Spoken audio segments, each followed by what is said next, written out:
إن الله يرفع بهذا الكتاب أقواما ويضع به آخرين أو كما قال عليه الصلاة والسلام.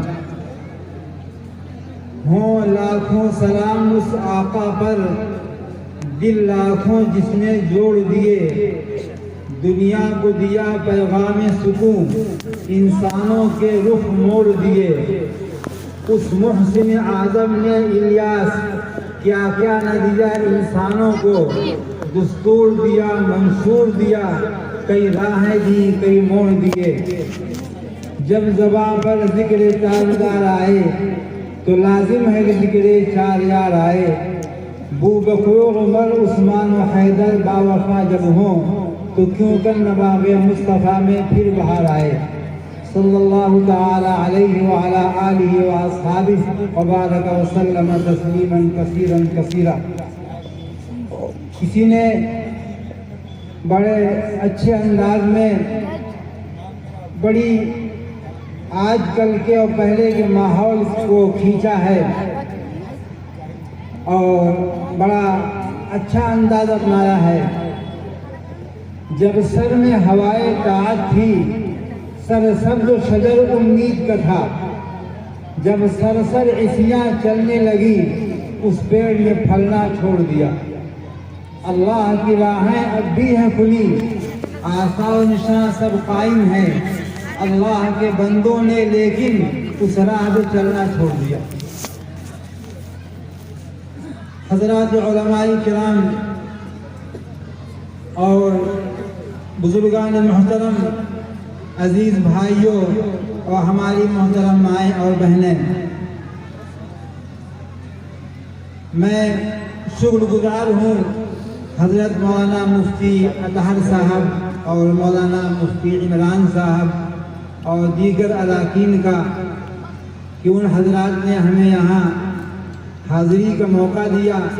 میں آپ کی اس بستی میں پہلی مرتبہ حاضر ہوا اور اللہ نے ہمیں آپ کے سامنے کچھ کہنے کا موقع عنایت فرمایا.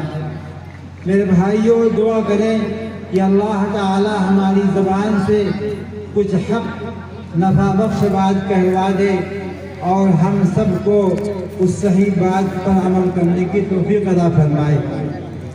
میرے بھائیوں، دین کے تمام کاموں میں سب سے اصل چیز نیت ہے. آج آپ بیٹھے ہیں، نیتیں یقیناً ہوں گی، پھر تازہ کر لیں کہ ہم جو کچھ بات سنیں گے اللہ کی، اس کے پیغمبر صلی اللہ علیہ وسلم کی، اس پر انشاءاللہ عمل کریں گے. نیت کا اتنا بڑا فرق ہوتا ہے. میں نے ایک مرتبہ پڑھا، حضرت مولانا علی میاں صاحب رحمۃ اللہ علیہ نے لکھا، نکاح اور کھانا دو بڑی عبادت ہے جن کو لوگ عبادت نہیں سمجھتے. اگر آدمی اچھی نیت سے کہ میں پاک دامن ہو جاؤں گا، میری بیوی پاک دامن ہو جائے گی اس نکاح کی برکت سے، نیک اولاد ہوگی اور دو خاندانوں میں اخوت و محبت ہوگی، ان ارادوں سے اگر شادی کی جائے تو وہ عبادت ہے. اور آدمی 24 گھنٹہ عبادت میں رہتا ہے. ہم اور آپ کھانا کھاتے ہیں، چائے پیتے ہیں، کتنی مرتبہ کھاتے پیتے ہیں، لیکن ہمارے آپ کے کھانے میں اور ایک اللہ پر ایمان نہ لانے والے کے کھانے میں فرق ہونا چاہیے. ہماری کیا نیت ہو کھانے پینے میں کہ ہم اپنے گناہوں کی بنیاد پر ان نعمتوں کے مستحق نہیں ہیں. اللہ اپنے فضل سے ہم کو کھلا پلا رہا ہے. جو اس سے طاقت و قوت ہو کہ ہم اللہ کی عبادت میں، اللہ کی اطاعت میں لگیں گے، لگائیں گے. ان نیتوں کے ساتھ آدمی کھاتا پیتا ہے تو اس کا پورا کھانا پینا عبادت. تو میں کہہ رہا تھا کہ نیت کا بڑا دخل ہوتا ہے، آدمی کی پوری زندگی بن جاتی ہے عبادت. ایک آدمی رزق حلال کے لیے پورا دن بھر کماتا ہے، تھکتا ہے اور اس کو رات میں تھکان کی بنیاد پر تہجد کی توفیق نہیں ہو پاتی ہے تو انشاءاللہ اس کو تہجد کا ثواب ملے گا، کیونکہ اللہ کا ایک حکم پورا کرتے ہوئے تھکا ہوا ہے. اس لیے اپنی نیتوں کو تازہ کیجیے. میں نے آپ کے سامنے قرآن پاک کی آیت پڑھی. دیکھیے ہمارا دین، ہمارا مذہب اسلام ہے، اور اسلام کی سب سے بنیادی چیز قرآن پاک ہے. قرآن پاک ہی اساس ہے. اللہ تبارک و تعالیٰ نے اپنے قرآن پاک میں قرآن پاک کی حقانیت کو، قرآن پاک کی سچائی کو اور اس کے 100% درست ہونے کو کئی جگہ بیان کیا. اللہ تعالیٰ بہت سارے مضامین اور بہت ساری باتیں قسمیں کھا کے بیان فرماتے ہیں. جیسے ہم اور آپ اپنی بات کو مضبوط کرنے کے لیے قسم کھاتے ہیں، لیکن یاد رکھیے ہم مسلمانوں کو تو سوائے اللہ کے کسی اور چیز کی قسم کھانا جائز نہیں ہے. جب بھی ہم اپنی بات کو مؤکد کرنے کے لیے، مضبوط کرنے کے لیے کوئی قسم کھائیں تو سوائے اللہ کے کسی چیز کی قسم نہ کھائیں، جائز نہیں. یہ ہم میں بعض عورتوں میں، ہمارے یہاں اور بوڑھوں میں، جوانوں میں کوتاہی ہوتی ہے، کبھی اولاد کی، کبھی ماں باپ کی، جوانی کی کیا کیا قسمیں کھاتے ہیں، اس جائز نہیں. اللہ تعالیٰ کو حق ہے، اللہ تعالیٰ اپنی بات کو مضبوط کرنے کے لیے بہت سی چیزوں قسمیں کھاتے ہیں. تو اللہ نے قرآن پاک کی حقانیت کو، یہ قرآن پاک اللہ کا کلام ہے، اللہ نے اس کو قسم کھا کے بیان کیا. اللہ نے کہا فَلَا أُقْسِمُ بِمَا تُبْصِرُونَ وَمَا لَا تُبْصِرُونَ، میں قسم کھاتا ہوں ان چیزوں کی جن کو تم دیکھتے ہو اور ان کی جن کو تم نہیں دیکھتے ہو. میرے بھائیوں، دنیا کے اندر اور پورے عالم میں جو چیزیں ہیں دو ہی طرح کی ہیں. کچھ وہ ہیں جو دکھائی دیتی ہیں اور کچھ وہ ہیں جن کو ہم نہیں دیکھ پاتے. اس طرح اللہ نے پوری کائنات کی اور کائنات کی تمام چیزوں کی قسمیں کھا کر اللہ نے بیان کیا اِنَّهُ لَقَوْلُ رَسُولٍ كَرِيمٍ. قرآن پاک ایک باعزت بھیجے ہوئے فرشتے کا کلام ہے، محمد صلی اللہ علیہ وسلم کا اپنا بنایا ہوا کلام نہیں ہے. اور اللہ تعالیٰ جن چیزوں کی قسمیں کھا کر کوئی مضمون بیان کرتے ہیں اس میں مناسبت اور جوڑ تعلق ہوتا ہے. حضرت جبرائیل علیہ السلام فرشتے ہیں، وہ قرآن پاک لے کے آتے ہیں اور قرآن پاک نازل ہوتا ہے محمد صلی اللہ علیہ وسلم پر. محمد جن پر قرآن پاک نازل ہوتا ہے وہ تو دکھائی دیتے ہیں، لیکن اللہ کے فرشتے جو قرآن پاک لے کے آتے ہیں وہ نظر نہیں آتے. ایسے ہی اللہ نے اس مضمون کو اور دوسری جگہ بیان کیا، وہاں بھی اللہ نے قسم کھائی فَلَا أُقْسِمُ بِمَوَاقِعِ النُّجُومِ وَإِنَّهُ لَقَسَمٌ لَوْ تَعْلَمُونَ عَظِيمٌ إِنَّهُ لَقُرْآنٌ كَرِيمٌ فِي كِتَابٍ مَّكْنُونٍ لَا يَمَسُّهُ إِلَّا الْمُطَهَّرُونَ. اللہ نے قسم کھائی ہے ستاروں کے چھپنے کی، اور ستاروں کے چھپنے کی قسم کھا کے اللہ نے بیان کیا اور کہا یہ بڑی قسم ہے اگر تم جان لو کہ قرآن پاک ایک محفوظ کتاب میں اللہ محفوظ ہے. میرے بھائیوں، یہ ستاروں کی جو اللہ نے قسمیں کھائی ہیں، مفسرین اور قرآن پاک کی آیات کی شرح کرنے والے لکھتے ہیں کہ ستارے وہ ہیں جن سے اوقات کا علم ہوتا ہے اور ان سے ٹائم کا علم ہوتا ہے. تو جب وہ نکلتے ہیں تب بھی، جب وہ چھپتے ہیں تب بھی. لیکن اللہ نے جو قسم کھائی ہے وہ ستاروں کے نکلنے کی قسم نہیں کھائی ہے، بلکہ اللہ نے قسم کھائی ہے ستاروں کے ڈوبنے کی. اس میں اشارہ ہے ہم مسلمانوں کے لیے کہ ہمیں چاہیے کہ ہم قرآن پاک کو اپنانے میں غفلت سے کام نہ لیں، کیونکہ جب ستارے نکلتے ہیں تو جو لوگ ان سے ٹائم وغیرہ جاننا چاہتے ہیں وہ تھوڑا غفلت کرتے ہیں کہ ابھی تو ستارے نکلے ہیں، ڈوبنے کے پہلے پہلے ہم ٹائم کا اندازہ لگا لیں گے. لیکن جب ستارے ڈوبنے لگتے ہیں تب وہ غافل نہیں ہوتے ہیں کہ اب تو ڈوب جائیں گے، لہذا ہم جلدی سے ٹائم کا اندازہ لگا لیں. اس میں اشارہ ہے کہ اللہ نے جو ستاروں کے چھپنے کی قسم کھائی ہے، اس میں اشارہ ہے کہ ہم قرآن پاک کے سلسلے میں غفلت نہ کریں بلکہ جلدی سے متوجہ ہو کر کے اس کو اپنائیں۔ میرے بھائیوں، قرآن پاک اللہ تعالیٰ کا انتہائی عظیم الشان کلام ہے۔ آج یہ جلسہ اسی قرآن پاک کی برکت سے منعقد ہوا ہے، اور اللہ کے کچھ محبوب بندے اس قرآن پاک کو اپنے سینے میں لیے ہیں، وہ حفاظ۔ کسی نے کہا ہے نہ ہو ممتاز کیوں اسلام دنیا کے مذاہب میں، نہ ہو ممتاز کیوں اسلام دنیا کے مذاہب میں، وہاں مذہب کتابوں میں، یہاں قرآن سینوں میں۔ میرے بھائیوں، یہ بڑی عظمت کی بات ہے، اور یقین جان لیجیے حدیث کے اندر آتا ہے کہ اس آدمی کو قرآن پاک مل گیا، اس سے بڑی کوئی دولت نہیں ہوتی اس کو، اور حفاظ کو بھی ناز کرنا چاہیے کہ ہمیں اللہ نے بہت بڑی دولت دی ہے، ان کے ماں باپ کو بھی ناز کرنا چاہیے۔ اور قرآن پاک ایسی کتاب ہے جو اللہ نے ان بچوں کے سینوں میں محفوظ کر دیا ہے۔ یہ قرآن پاک کا معجزہ ہے، بڑی اللہ کی نعمت ہے، یہاں اس کی قدر نہیں معلوم ہوگی۔ اور آج ہم اور سارے مسلمان بلندی کی اور ترقی کی پتہ نہیں کیا کیا تدبیریں کرتے رہتے ہیں اور طرح طرح کی باتیں سوچتے رہتے ہیں، لیکن مسلمانوں کی ترقی کس چیز سے ہوگی؟ ہمارے پیغمبر حضرت محمد صلی اللہ علیہ وسلم بیان کر دیے ہیں، ان اللہ یرفع بہذا الکتاب اقواما ویضع به آخرین، کہ اللہ تعالی اس کتاب کے ذریعے بہت ساری قوموں کو بلند کرتے ہیں اور دوسری کچھ قوموں کو نیچا کرتے ہیں۔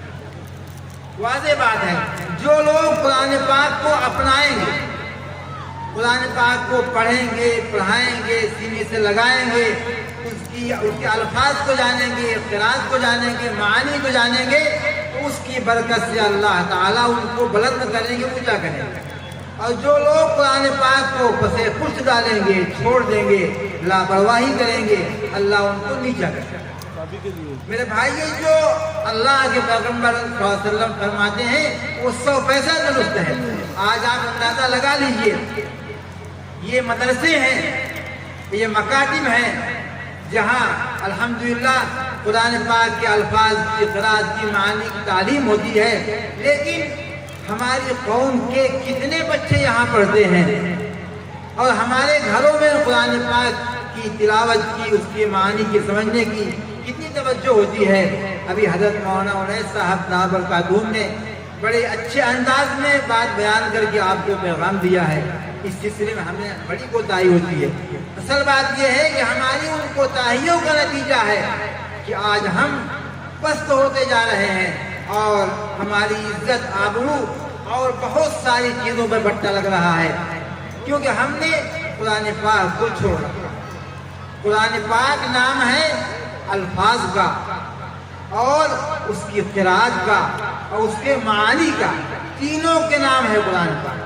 مکاتب میں جو بچے ناظرہ پڑھتے ہیں، ایسے ہی مدارس میں جو بچے حفظ کرتے ہیں، اللہ تعالیٰ ان کے ذریعے قرآن پاک کے الفاظ کی حفاظت کرتے ہیں۔ اور قاری حضرات جو قرآت پڑھتے ہیں، قرآن پاک کے پڑھنے کئی انداز ہیں، وہ قرآن پاک کی قرآت کو محفوظ کرتے ہیں، اس کا ذریعہ بنتے ہیں۔ علماء قرآن پاک کے الفاظ و معانی کے جاننے میں کوشش کرتے، محنت کرتے ہیں، تو وہ قرآن پاک کے الفاظ و معانی کے جاننے کا ذریعہ ہے۔ اللہ نے اس قرآن پاک کے محفوظ کرنے کا وعدہ کر رکھا ہے۔ ہم نے قرآن پاک کو اتارا ہے اور یہ محفوظ رہے گا، لیکن اللہ تعالیٰ حفاظ کو، قراء کو اور علماء کو قرآن پاک کی ان تینوں چیزوں کی حفاظت کرنے کا ذریعہ بنا دیا۔ میرے بھائیوں، ہمیں چاہیے کہ ہم عقل کے ناخن لیں، ہماری ترقی کی جو بنیاد ہے جس کو ہمارے پیغمبر صلی اللہ علیہ وسلم بیان فرما گئے ہیں، ہم اس کو اپنائیں اور رمضان آ رہا ہے تو وہاں تو پوری توجہ کے ساتھ اور بقیہ پابندی کے ساتھ ہمارے گھر کی مائیں بہنیں سب جو ہے قرآن پاک کو سینے سے لگائیں پڑھیں. آج ہوتا یہ ہے ٹھیک ہے گھر میں کئی بچے ہیں کسی ایک دو کا حافظ بنا دیا عالم بنا دیا لیکن دین کی بنیادی تعلیم جس سے ہر مسلمان چاہے جہاں رہے مسلمان بن کے رہ سکے اتنی تعلیم دینا ہر بچے بچی کے لیے ضروری ہے. یہ ہمارا فرض ہے. ابھی مولانا بھی کہہ رہے تھے اگر آپ حضرات کوتاہی کریں گے اللہ تعالیٰ کے یہاں پڑھے جائیں گے. ان مدرسوں کو مکاتب کو مساحی مکاتب کو آباد کیجیے اور یہ طے کر لیجیے کہ آپ کا کوئی بچہ کوئی بچی دین کی ضروری بات کے جاننے سے محروم ہرگز نہ رہے. ورنہ میرے بھائیوں ہوتا کیا ہے ماں باپ لاکھوں پیسے لگا کر اپنے بچوں کو پڑھاتے ہیں لیکن وہ اولاد اس لائق نہیں ہوتی ہے کہ ان کی نماز جنازہ پڑھا کیا سکے پڑھ سکے. یہ بھی نہیں ہوگا. ہمارے استاد حضرت مولانا مفتی حبیب الرحمان صاحب دامت برکاتہم دارالعلوم کے صدر مفتی ہیں. وہ اپنا واقعہ بیان کر رہے تھے کہ میں مراد آباد میں تھا ایک جنازے میں شریک تھا. جنازے میں انتظار تھا اس کے لڑکے کا. کچھ دیر کے بعد لڑکا آ گیا نماز کھڑی ہوئی وہ ہاتھ باندھ کے پیچھے کھڑا ہو گیا نماز میں شریک بھی نہیں ہو سکا. کس بیٹے کا انتظار تھا وہ نماز جنازہ جانتا بھی نہیں تھا نہ وہ پڑھنے کے لیے شریک ہو گیا. میرے بھائیوں کم از کم ہم اپنی اولاد کو اتنا تو بنا دیں کہ ان کو وہ ہماری نماز جنازہ تو پڑھ سکیں اور دیندار رہ سکیں. اس کی فکر کی جائے. اور آج کل کے حالات میں پردے کی انتہائی سخت ضرورت ہے. شریعت کے جو احکام ہیں ان احکام کی پابندی نہ کرنے کی بنیاد پر بہت سارے مسائل پیدا ہوتے ہیں. ہم سب کو ضرورت ہے کہ ہم اس سلسلے میں توجہ دیں اور اپنے بال بچوں کی اپنے لڑکے لڑکیوں کی حفاظت کریں ان کی فکر کریں اپنے آبرو کو بچائیں. حالات بہت خراب ہیں. اور میرے بھائی جو سب سے بنیادی چیز ہے جس کا ہم سے اور پوری امت کے ہر فرد سے مطالبہ ہے وہ ہے اتباع سنت. آج اس سلسلے میں کوتاہی ہوتی ہے. فرماتے اسی قرآن پاک میں اللہ نے فرمایا قل ان کنتم تحبون اللہ فاتبعونی یحببکم اللہ ویغفر لکم ذنوبکم واللہ غفور رحیم. ساری بزرگی کا اور ساری ولایت کا اور تمام نیکی کا مدار بنیاد جو ہے وہ اتباع سنت. اللہ نے صاف کہا اے محمد صلی اللہ علیہ وسلم کہہ دو اگر تم اللہ سے محبت کرتے ہو تو میری اتباع کرو. ان کنتم تحبون اللہ فاتبعونی میری اتباع کرو. اس کا فائدہ کیا ہوگا اللہ تعالیٰ تم کو محبوب بنا لیں گے اور اللہ تعالیٰ تم کو بخش دیں گے. اس لیے میرے بھائی ہم سب کی کوشش ہر وقت کی یہ ہونی چاہیے کہ ہماری زندگی میں سنت آ جائے. سنت کیا ہے؟ الطریقۃ المسلوکہ. اللہ کے پیغمبر صلی اللہ علیہ وسلم جس راہ پہ چلے ہیں اسی راہ کو اپنانا. اللہ کے پیغمبر صلی اللہ تعالی علیہ وسلم کی زندگی کو صحابہ نے خوب سمجھا اور صحابہ سے زیادہ کوئی عاشق رسول نہیں ہو سکتا ہے. تو صحابہ جو سیرت حضور پاک صلی اللہ علیہ وسلم کی پیش کرتے ہیں پیدائش سے لے کر کے موت تک ہم اس کو جانیں اور اس پر عمل کریں. اپنی روزمرہ کی زندگی میں اس کو اپنائیں. اس سلسلے میں بہت ساری کتابیں بھی ہیں. ایک اردو کتاب ہے اسوہ رسول اکرم اور بھی کتابیں ہیں ان کو پڑھیں سنیں. آپ کے علاقے میں علماء ہیں ان سے جانیں. بس اپنے ہر موڑ پر ہم سوتے ہیں تو سونے کے وقت کیا سنت ہے. اللہ کے پیغمبر صلی اللہ علیہ وسلم سوتے وقت کیا پڑھتے تھے کیا کر کے سوتے تھے جب اٹھتے تھے کیا کرتے تھے. ظاہر ہے پوری زندگی آپ نے پیش کی ہے. اسی کا حکم ہے. ایک آدمی اتباع سنت کی پابندی نہ کرے اور وہ لاکھ ولایت کا بزرگی کا دعویٰ کرے کوئی بھی کہے کچھ نہیں ہے وہ ہوا میں اڑے اور چاہے جو اس سے ہو جائے میرے بھائی بزرگی کی علامت اور بزرگی کا معیار کوئی اتباع سنت ہے. یعنی جو خلق عادت چیزیں کسی سے پیش آ جاتی ہیں، کوئی ہوا میں اڑ رہا ہے، کوئی کچھ کر رہا ہے، وہ بزرگی کی علامت نہیں ہے. ہاں اللہ کے نیک بندوں سے اس طرح کی باتیں پیش آ جاتی ہیں. نیکی کی بزرگی کی علامت جو ہے وہ اتباع سنت ہے. اس لیے اور اس کو ہر ایک آدمی کر سکتا ہے. ہر مومن سے اسی بات کا مطالعہ فاتبعونی، میری اتباع کریں. اس لیے میرے بھائیوں ہم اس بات کی کوشش کریں کہ حضور پاک صلی اللہ تعالیٰ علیہ وسلم، ہم کہیں ہم عاشق رسول ہیں، محب رسول ہیں، شدائی رسول ہیں، لیکن اللہ کے پیغمبر صلی اللہ علیہ وسلم کا چہرہ، آپ کا لباس، آپ کی زندگی، آپ کا چلنا پھرنا، اٹھنا بیٹھنا ہماری زندگی بالکل نہیں ہے. تو میرے بھائی ہم صرف عشق کا دعویٰ ہماری زبان سے ہے، حقیقت کچھ نہیں. ہمیں اس بات کی کوشش کرنی چاہیے کہ ہماری زندگی میں اتباع سنت آئے. جو مومن، جو اللہ کا بندہ اس بات کی کوشش کر لے گا اور اس بات کی فکر کر کے اپنے آپ کو آباد کر لے گا، وہ بہت بڑا ولی ہے، وہی اللہ کا سچا عاشق ہے. ہم کو بھی، ہماری اولاد کو بھی، ہماری گھر کی خواتین کو بھی سنتیں معلوم ہونا چاہیے اور ان پر عمل کرنا چاہیے اور دعائیں یاد ہونی چاہیے. آج ایک بڑا طبقہ ہے جن کو روزمرہ کی معمولی دعائیں یاد نہیں ہیں. اور دیکھیے ایک چیز ہے، آدمی مسجد جاتا ہے، مسجد سے نکلتا ہے، اس کے لیے کیا کہتے ہیں سنت ہے. آدمی ایک تو ہے چلا گیا، ایک ہے اہتمام سے دایاں پیر پہلے رکھے، ایک نیک کام، اور اس کے بعد درود شریف پڑھے، اعتکاف کی نیت کرے، دعا پڑھے. یہ تمام کرے گا تو اس کو کئی نیکیاں ملیں گی. اور آج کل بہت سارے جن، بھوت، آسیب، کیا مسائل لوگوں کے سامنے رہتے ہیں، تعویذوں کے چکر میں رہتے ہیں. میرے بھائیوں جن اور بھوت یہ تمام گندی جگہوں میں زیادہ رہتے ہیں. بیت الخلا گندی جگہ ہے. جب آدمی بیت الخلا میں جانے کی جو دعا ہے، اللہم انی اعوذ بک من الخبث والخبائث، اے اللہ میں پناہ چاہتا ہوں تیری ذات سے گندی چیزوں سے، گندی لوگوں سے. بسم اللہ کے ساتھ پڑھے گا تو اللہ کی ذات سے پوری امید ہے، وہ بہت طرح کے وسوسوں سے، بہت ساری آسیبوں سے محفوظ رہے گا. کتنے مسلمان ہیں آپ جان سکتے ہیں اس کی پابندی کرتے ہیں.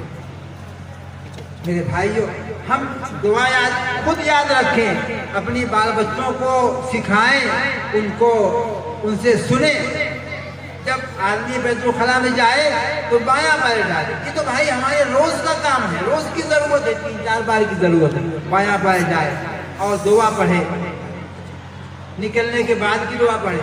آدمی کا استنجا، پیشاب، پاخانہ اگر رک جاتا ہے تو کتنا پریشان ہوتا ہے اور کتنے ڈاکٹروں کے پاس جاتا ہے. اور حدیث میں آتا ہے، قرآن پاک کی آیت ہے، لَإِن شَكَرْتُمْ لَأَزِيدَنَّكُمْ، اگر تم شکر کرو گے میں بڑھاؤں گا. جب آدمی پیشاب پاخانہ سے فارغ ہو جاتا ہے تو ایک گندگی جسم سے نکل گئی اور آدمی کو راحت مل گئی. اس پر اللہ کا شکر کرنا چاہیے. اسی شکر کی دعا ہے، غفرانک الحمدللہ الذی اذھب عنی الاذی وعافانی. تمام تعریفیں اس اللہ کے لیے ہیں جس اللہ نے مجھ سے گندگی دور کر دی اور مجھ کو عافیت راحت دی. ہمارے کتنے بھائی ہوں گے جن کو یہ دعا یاد نہیں ہوگی، اور اگر کچھ کو یاد ہوگی تو پڑھنے کا معمول نہیں ہوتا. میرے بھائی یہ چھوٹی چھوٹی دعائیں ہمارے پیغمبر صلی اللہ علیہ وسلم ہم کو سکھا کے گئے ہیں، ہمیں ان کو اپنانا چاہیے. یہ ہماری روز کی زندگی ہے. جب ہم اللہ کی اس نعمت پر شکر کریں گے، اللہ ہم کو راحت دیں گے، ہماری جسم کی گندگی کو عافیت کے ساتھ دور کرتے رہیں گے، ہمیں راحت دیتے رہیں گے. اس طرح سے کھانے کی دعائیں ہیں، کھانے کے بعد کی دعائیں ہیں، اور طرح طرح کے مختلف موقع کی دعائیں ہیں. ہم ان سب کو کتنی پیاری پیاری دعائیں ہیں. مسجد آدمی جاتا ہے، دعا ہے اللہم افتح لی ابواب رحمتک. کتنا اچھا ترجمہ ہے، اے اللہ تو میرے لیے رحمت کے دروازے کھول دے. آدمی اس معنی پر غور کرتے ہوئے مسجد میں جا رہا ہے، دعا پڑھے گا تو اللہ تعالیٰ رحمت دروازے کھولیں گے تو آدمی کی پریشانیاں دور ہوں گی۔ بڑی پیاری پیاری دعائیں اللہ کے پیغمبر صلی اللہ علیہ وسلم نے ہم کو ہر موڑ پہ سکھایا ہے، ہمیں اس کو جو ہے پڑھنا چاہیے، جاننا چاہیے۔ یہی سنت ہے اپنی شادی بیاہ میں اور دیگر تمام معاملات میں ہمیں چاہیے کہ ہم معلوم کریں علماء سے کہ بھائی اس موقع کی سنت کیا ہے، اب ان کو جانیں اور اس پر عمل کریں۔ یہی سب سے بڑا تحفہ ایمان کا ہے اور یہی سب سے بڑی ذمہ داری ہے اور یہی سب سے بڑی بزرگی کی ولایت کی علامت ہے اور اللہ کے پیغمبر صلی اللہ علیہ وسلم سے عشق و محبت اور شدائیت کی پہچان ہے۔ اس لیے میرے بھائیوں، میری ماں بہنوں، اس بات کو دھیان میں لیں، اپنی زندگی میں اس بات کی فکر کریں کہ ہماری زندگی، ہمارے آل اولاد زندگی وہ سنت کے مطابق آ جائے۔ محض بھائی زبانی دعویٰ کرنے سے فائدہ نہیں ہوتا، اور سنت کیا ہے ظاہر ہے کہ صحابہ کرام نے جو آپ سے دین کو سیکھا ہے، جو بتایا ہے، وہی سنت ہے۔ بہت ساری باتیں ہم لوگوں کے نہ جاننے کی بنیاد پر ایسی آ جاتی ہیں جو سنت نہیں ہوتی ہیں، ہم ان پر سنت سمجھ کے عمل کرتے رہتے ہیں، اس سے ہمارا کوئی فائدہ نہیں ہوتا ہے۔ زندگی کا وقت، زندگی کا مال اور سب برباد ہوتا ہے۔ اس لیے ہمیں اس بات کی فکر کرنی چاہیے کہ ہم ایک ایک سنت کو جانیں اور اس کو اپنے اندر زندہ کریں۔ اور میری مائیں اور بہنوں کی بڑی ذمہ داری ہے، میں کہا کرتا ہوں آپ بزرگوں کو پڑھ لیجیے، جتنے بزرگان دین، جتنے اللہ والے اچھے اچھے پیدا ہوئے ہیں، ان کی آپ تاریخ پڑھیں گے تو آپ کو معلوم ہوگا ان کی مائیں نہایت نیک تھیں۔ آپ کسی بزرگ کی تاریخ پڑھ لیجئے، آپ کو معلوم ہوگا ان کی مائیں نہایت نیک تھی، ان کی ماؤں کی دین ہے وہ ایک انتہائی نیک بنے۔ حضرت مولانا علی میاں صاحب رحمۃ اللہ علیہ ہمارے آپ کے قریب کے بزرگ ہیں، ان کی کتاب ہے کاروان زندگی۔ حضرت نے لکھا ہے کہ میری عجیب بات ہے، حضرت مولانا علی میاں صاحب رحمۃ اللہ علیہ ذہن کے اعتبار سے کمزور تھے، اتنے بڑے آدمی جو عالم کے آدمی ہوئے لیکن ذہن کے اعتبار سے کمزور تھے۔ ان کی والدہ ان کے لیے آدھا آدھا گھنٹہ دعائیں کرتی تھی، ان کا آنچل بھیگ جاتا تھا، تو وہ کیا بنے؟ اس لیے میں اپنی ماں بہنوں سے درخواست کروں گا، آپ اگر چاہتی ہیں آپ کی گود سے اللہ کے نیک بندے، صالح بزرگ عالم پیدا ہوں تو آپ خود سنت کی پابند ہوں اور اپنی اولاد کے لیے دعائیں کریں، ان کو ٹھیک راستے پہ لگائیں تو آپ کی اولاد نیک بنے گی اور پھر آپ کے لیے دنیا آخرت کے لیے ذخیرہ بنے گی۔ اگر ہماری مائیں اور بہنیں وہ دنیا کے لہو لائی پہ لگ جائیں اور پھر سوچیں کہ ہماری گود سے بڑے بڑے بزرگان دین پیدا ہوں، یہ محض خواب کی بات ہے۔ میرے بھائیوں، ہمارے بزرگان دین نے ہمیں اور آپ کو اسی پر لگایا اور اسی کی تعلیم دی ہے کہ ہم ایک قرآن پاک کو اپنائیں اور اتباع سنت کو اپنائیں۔ ہمارے دارالعلوم دیوبند کے سب سے پہلے طالب علم حضرت مولانا محمود حسن شیخ الہند رحمۃ اللہ علیہ، جن کی اتھاہ قربانیاں ہیں، وہ جب مالٹا جیل سے واپس آئے تو ان کا ایک لمبا عرصہ، لمبی زندگی گزری تجربات میں، تو انہوں نے کہا میں نے اپنی زندگی میں جو تجربہ کیا ہے، مسلمانوں کی پستی کا علاج کیا ہے۔ اور مسلمان تو انہوں نے 3 باتیں کہی تھی۔ ایک بات یہی کہی کہ مسلمانوں کو چاہیے کہ قرآن پاک کو مضبوطی سے پکڑیں، اس کو عام کریں۔ یہ مسلمانوں کے پستی کا اور نیچے ہونے کا سب سے بڑا مسئلہ ہے جو قرآن پاک کو چھوڑے ہوئے، اور اس میں قرآن پاک کے الفاظ کو عام کریں اور اس کے معنی کو سمجھنے سمجھانے کے لیے درس قرآن قائم کریں اور آپس میں اتفاق پیدا کریں۔ ابھی حضرت مولانا انیس صاحب برکاتہ نے اس پر زور دیا تھا تو آپ سے کہا کہ ہم ایک امت بن کے رہیں۔ آگے میں ایک بات اور کہتا ہوں میں، ٹھیک ہے ہم سب ایک ہیں، ایک رہنا چاہیے، لیکن فطری چیز ہے انسانوں میں آپس میں اختلافات ہوتے ہیں، جماعتوں میں اختلاف ہوتے ہیں، گھروں میں اختلاف ہوتے ہیں، بھائیوں میں ہوتے ہیں۔ میرے بھائیوں، ہمیں چاہیے کہ ہم اپنے اختلافات میں حدود کے اندر رہیں۔ آج جو سب سے بڑی کمزوری ہے، سب سے بڑی کمی ہے کہ اگر اختلاف ہوتا ہے تو حد سے باہر ہو جاتا ہے، اس کی بنیاد پر بہت نقصان ہوتا ہے۔ کسی ایک چیز میں اختلاف ہے تو اسی حد تک رہنے دیجیے، دیگر چیزوں میں اختلاف نہ ہونا چاہیے، کیونکہ ہمارے دین میں ہے لا تغلو فی الدین، دین میں غلو مت کرو، دین میں غلو مت کرو۔ کسی چیز میں اختلاف ہوا ہے تو اختلاف کی ایک حد ہونی چاہیے۔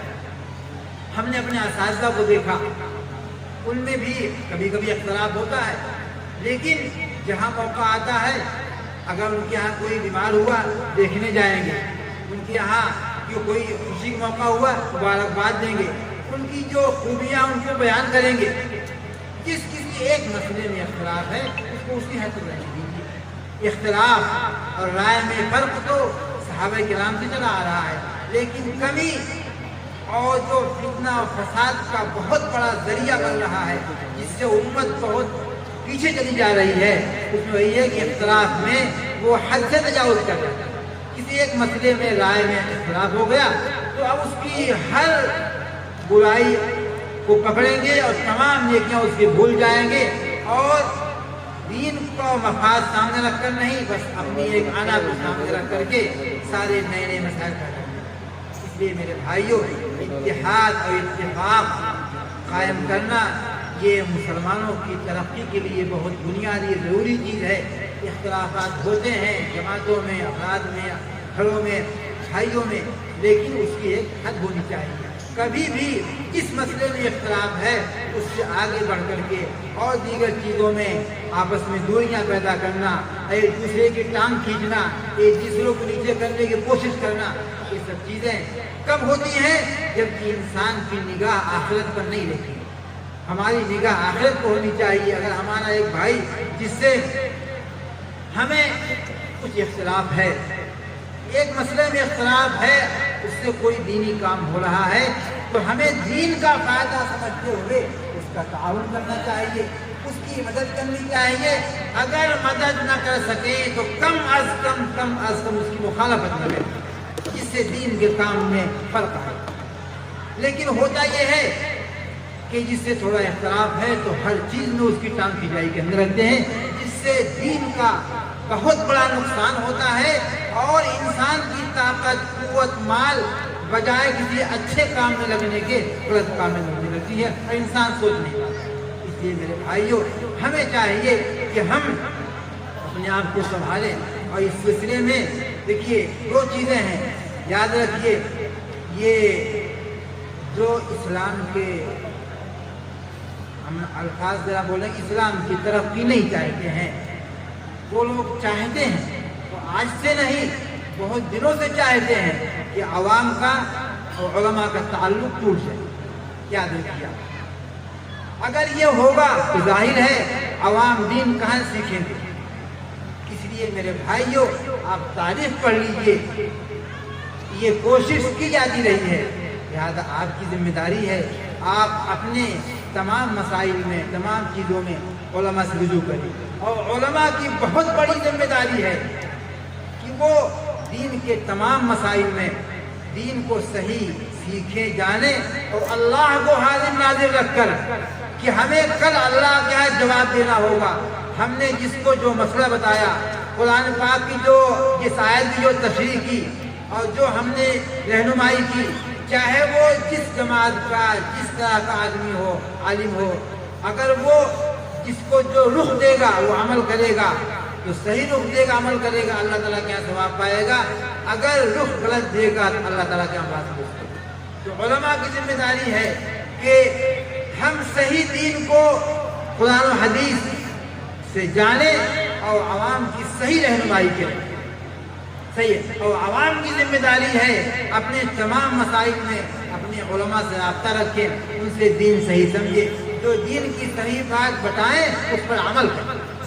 اگر یہ ہوتا رہے گا تو انشاءاللہ ترقی ہوگی، دین پھلے گا، پھولے گا، بڑھے گا اور امن و امان آئے گا۔ اور اگر اس میں فرق آئے گا، جہاں سے آپ کو دین مل سکتا ہے، جہاں سے آپ قرآن و حدیث کو سمجھ سکتے ہیں، جب انہی علماء پر آپ کا اعتماد ٹوٹ جائے گا، میرے بھائیوں پھر کہاں سے آپ ہیں؟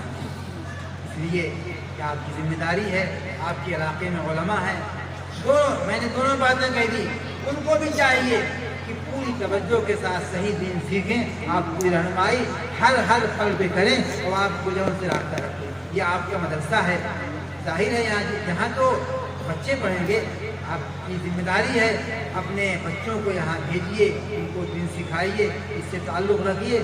میرے بھائیوں، یہی وہ جگہیں ہیں جن کی بنیاد پر آج آپ دکان کھولتے ہیں، تو دکان کی برکت کے لیے کہتے ہیں تھوڑا قرآن پاک پڑھوا دیں نا، اور آپ ایک آدھ دو گھنٹہ چند لوگوں کو لا کر قرآن پاک پڑھواتے ہیں، اس سے یہ سمجھتے ہیں دکان میں خیر برکت ہوگی۔ یہاں 24 گھنٹہ قرآن پاک پڑھا جاتا ہے، کھانے سونے کے علاوہ تقریباً 8-10 گھنٹہ قرآن پاک کی تلاوت لگاتار ہوتی ہے۔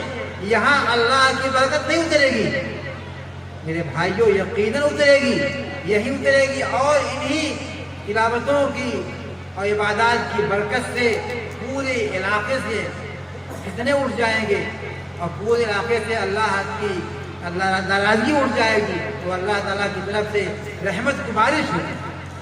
آپ ان مدرسوں کو، ان مکاتب کو اور قرآن پاک کے پڑھنے کی جگہوں کو معمولی نہ سمجھیے۔ آپ کے گھر آباد ہیں، آپ کی دکانیں آباد ہیں، آپ کا علاقہ اللہ کی پکڑ سے محفوظ ہے، کہ انہی مدارس کی، انہی دین درسگاہوں کی برکت ہے، جہاں قرآن پاک پڑھایا جاتا ہے اور سب دن رات پڑھایا جاتا ہے۔ اس لیے ان کو، یہاں پڑھنے والوں کو محبت کی نگاہ سے دیکھیے۔ تھوڑی بہت کمی ہو گئی، کس سے نہیں ہوتی، لیکن کس اللہ کے کلام کی یاد کرنے میں اور کس اللہ کے اونچے کلام کو محفوظ کرنے میں لگے رہتے ہیں۔ تو میں نے جو کچھ باتیں کہی، کافی وقت ہو گیا ہے، میری تمام باتوں کا خلاصہ 3 چیزیں ہیں۔ سب سے پہلی چیز جو اس جلسے کی وجہ ہے، قرآن پاک، اس کو عظمت کی نگاہ سے دیکھیے اور تلاوت کیجیے، صحیح پڑھیے، پڑھائیے اور اپنے گھر کو آباد کیجیے، وہی ہمارے آپ کی ترقی کا ذریعہ ہے۔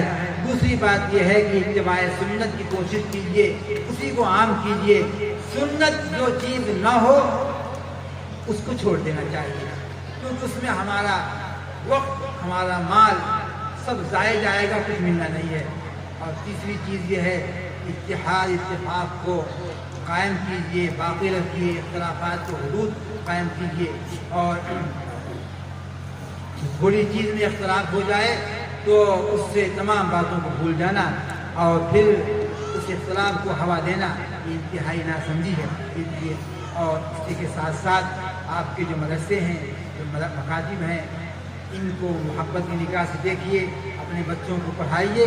اور ایک بات جو میں نے کہی، عوام کا علماء سے ربط رہے گا اور ان پر اعتماد رہے گا، تبھی گاڑی دین کی چلتی رہے گی، ورنہ میرے بھائیوں پھر نقصانات کے بڑے اندیشے ہیں۔ اور اس طرح کی باتیں سامنے آتی ہیں کہ آج ہم لوگوں کو اپنے علماء سے اعتماد اور بھروسہ اٹھ گیا ہے، ان کی باتوں پر ہم تبصرے کرنے لگتے ہیں، تو یہ خطرے کی گھنٹی ہے، یہ چیز نہ ہونا چاہیے۔ اللہ تعالیٰ آپ کے اس جلسے کو کامیاب فرمائے۔ اور بھائی، اور یہاں دیکھیے اسی مدرسے ہی کی تو برکت ہے کہ آپ دیکھ رہے ہیں کتنے علماء، حفاظ اور کتنے لوگ یہاں پر تشریف لائے ہیں۔ یہ مدرسہ نہ ہوتا تو کون آتا؟ اسی کی برکت سے آئے ہیں، اور اسی کی برکت سے اتنی دیر تک یہ محفل قائم ہوئی ہے۔ ہمیں یہ دعا کرنی چاہیے اور دل سے یہ احساس کرنا چاہیے کہ دینی جلسے دینی مزاج کے ہونے چاہیے۔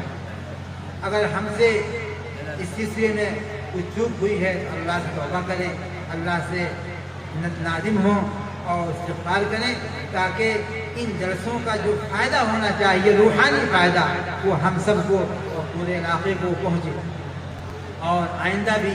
اور بھائی دیکھیے، دیر تک جلسہ ہو رہا ہے، یہ نہ ہونا چاہیے کہ ہماری فجر غائب ہو جائے. تب تو میرے بھائی دیر تک جلسہ کرنے کا بجائے فائدہ کے نقصان ہوگا. اس لیے ہم دیر تک جلسہ کر رہے ہیں تو اہتمام کے ساتھ فجر کی نماز کی پابندی کریں, اس کو پڑھیں. کیونکہ جب ہم فرائض کا اہتمام نہیں کریں گے اور دیگر چیزوں کی بنیاد پر ہماری فرائض چھوٹ جائیں گی, وہ روحانی فائدہ جو ہونا چاہیے وہ نہیں ہوگا. اس لیے میرے بھائیوں ہمیں چاہیے کہ ہم اپنے دینی چیز کی فکر کریں اور اپنے آخرت کی فکر کریں. والآخرۃ خیر وابقیٰ, آخرت جو ہے وہ ہمیشہ رہنے والی ہے, باقی رہنے والی چیز ہے. دنیا چند دنوں میں چند سالوں میں ختم ہو جائے گی. ہم دنیا کے لیے سب کچھ لگا دیں اور آخرت کی فکر نہ کریں, یہ ہماری بہت بڑی بھول ہے جس میں ہم دھوکے میں پڑے رہتے ہیں. ہمیں عقل کے ناخن لینے چاہیے اور ہمیں چاہیے کہ ہم اللہ سے توفیق مانگیں. بغیر اللہ کی توفیق کے کچھ نہیں ہو سکتا. ہمیشہ دعا کیا کریں کہ اللہ تعالیٰ ہمیں توفیق سے نواز دیجیے. میں اپنی بات کو اسی پر ختم کرتا ہوں, کافی وقت ہو گیا ہے.